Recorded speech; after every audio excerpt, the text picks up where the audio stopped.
Tulungan mo ang sarili mo, huwag mong hayaang malugmok ka at matalo at lamunin ng sistema ng buhay. So, hi mga kuya at ate, welcome kayo sa aking page ng pangalawang pagkakataon. Sa buhay mga kuya at ate, maraming pagsubok ang darating. Mga problemang minsan ay parang hindi na natin kaya. Mga pangyayaring napapahina sa atin at mga pagkakataong tila gusto na nating sumuko. Pero kahit gaano kabigat ang pinagdadaanan mo, tandaan mo, ikaw lang ang may kakayang bumangon para sa sarili mo. Walang ibang makakagawa nito kundi ikaw. Don't let yourself be trapped in sadness and regrets. It's normal to stumble, it's normal to get tired, but it's not normal to stay stuck and let problems consume you.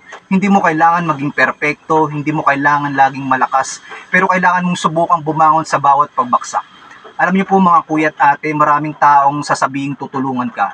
Pero kung hindi mo tutulungan ang sarili mo, walang mangyayari. Ang buhay ay hindi laging patas at minsan parang nilalamon ka ng sistema ng hirap ng buhay, ng expectation ng iba, ng sariling takot at pangamba. Pero huwag kang matakot lumaban, huwag mong hayaang talunin ka ng mundo.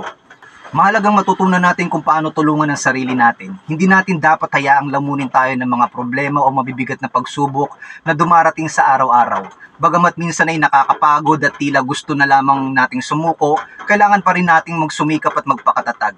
Ang sistema ng buhay ay puno ng pagsubok at hindi titigil para lamang hintayin tayong maging handa. Kaya naman dapat tayong matutong bumangon, sa bawat pagkadapa, magpursige kahit mahirap at piliting maging matatag kahit sa gitna ng kabiguan.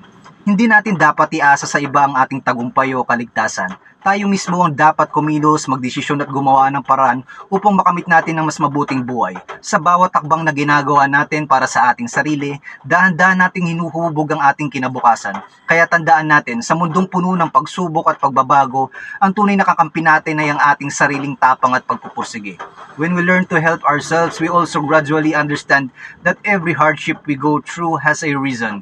Every trial is a step toward shaping us into a stronger and wiser person. Hindi natin maiwasan ang mga pagkakataong madadapa tayo o mararamdaman natin parang wala ng pag-asa.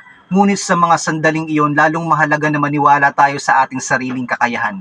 Hindi sa lahat ng oras, may mga taong tutulong sa atin kaya kailangan matutunan nating maging matapang sa pagharap sa buhay.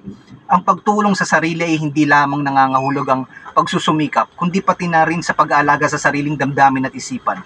Mahalaga rin na matutunan nating patawarin ang ating sarili sa mga pagkakamali at bigyan ng sarili na pagkakataon na bumangon at magsimulang muli.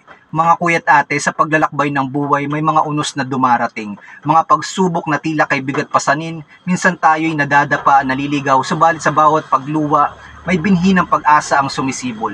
Ang bawat sugat na ating natatamo ay paalala lamang na tayo ay buhay, lumalaban at may kakayahang bumangon. Hindi dapat ipagkatiwala sa hangin ng ating kapalaran. Ang tunay na lakas ay nagmumula sa ating sariling dibdib. Kahit gaano pa kalalim ang gabi ng pagdurusa, darating din ang umaga ng pag-asa, kung saan ang bawat takbang at kahit pa mabagal ay hakbang pa rin patungo sa liwanag.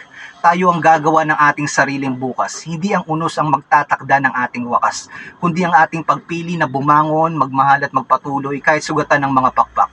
Sapagat sa puso ng bawat lumalaban, nagmumula ang pag-asa na hindi kailanman mamamatay. Alright? Thank you for the time mga kuya at ate. Bisita kayo ulit sa next video ko. Bye-bye.